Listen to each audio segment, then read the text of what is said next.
지난 시간에 하나님은 나그네와 고아와 가부의 하나님이라는 것을 말씀을 하면서 하나님은 이들을 특별히 대할 것을 말씀함을 보았습니다. 그런데 이 셋 중에서 과부를 특별히 언급하면서 과부가 참 과부가 있고 젊은 과부가 있음을 성경이 말을 합니다. 오늘 말씀에서는 젊은 과부를 얘기하는데 이 젊은 과부는 교회의 구제 명단에 올리지 마라, 이렇게 참 과부와 대조적인 젊은 과부를 얘기를 합니다. 대체 이 젊은 과부는 어떤 사람이길래 경계의 대상이 되고 있는가? 그것을 크게 젊은 과부의 두 가지를 특징을 좀 보게 됩니다. 첫 번째, 젊은 과부는 정욕으로 그리스도를 배반하는 자입니다. 참 과부는 외로울지라도 하나님께 소망을 두고 주야로 항상 간구와 기도를 올리는 자예요. 하나님께 소망을 두고 있어요. 그리고 기도하는 자입니다. 참 과부는 자기를 지켜서 영적으로 경건하게 자기 삶을 유지해. 그런데 젊은 과부는 그리스도보다 자기 정욕이 더 중요한 사람이에요. 젊은 과부가 성적인 욕망에 사로잡힌 나머지 그리스도의 믿음을 저버리는 게 문제인 거예요. 이 사람들이 하나님의 은혜를 도리어 방탕한 것으로 바꿔버려요. 인간의 욕망과 쾌락을 따라가다가 마침내 그리스도를 버려서 영원한 불의 심판을 받게 되는 자가 있더라는 거예요. 정욕에 따라서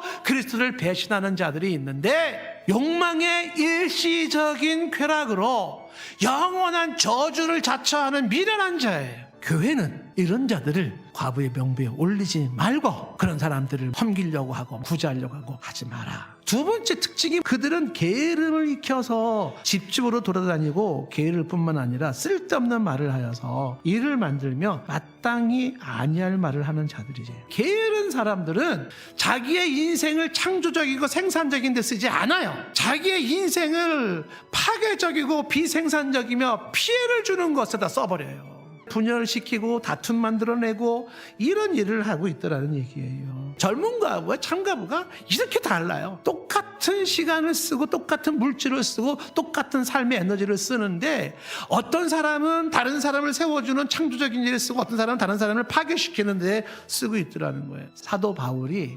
평범하지만 의미심장한 한마디를 던지는 거예요. 젊은이는 시집 가서 아이를 낳고 집을 다스리고 대적에게 비방할 기회를 조금도 주지 말기를 원하노라. 성경적 가치관이 뭐예요? 시집 가야 되고 장가 가야 되는 거구나. 둘째, 애를 낳아야 되는 거구나. 셋째, 집을 관리해야 되는 거구나. 이게 성경적 가치가 하나님의 창조에 있어구나. 내 인생에 가을이 오면 후회 없는 삶을 위하여 이 젊은 과부 두 가지의 특성, 정욕 때문에 그리스도를 배반하고 게으른 습성으로 일거리를 만들어내는 이것을 경계하시고 그런 사람으로부터 우리가 벗어나 참 과부가 가졌던 그 모습을 유지할 수 있었으면 좋겠습니다.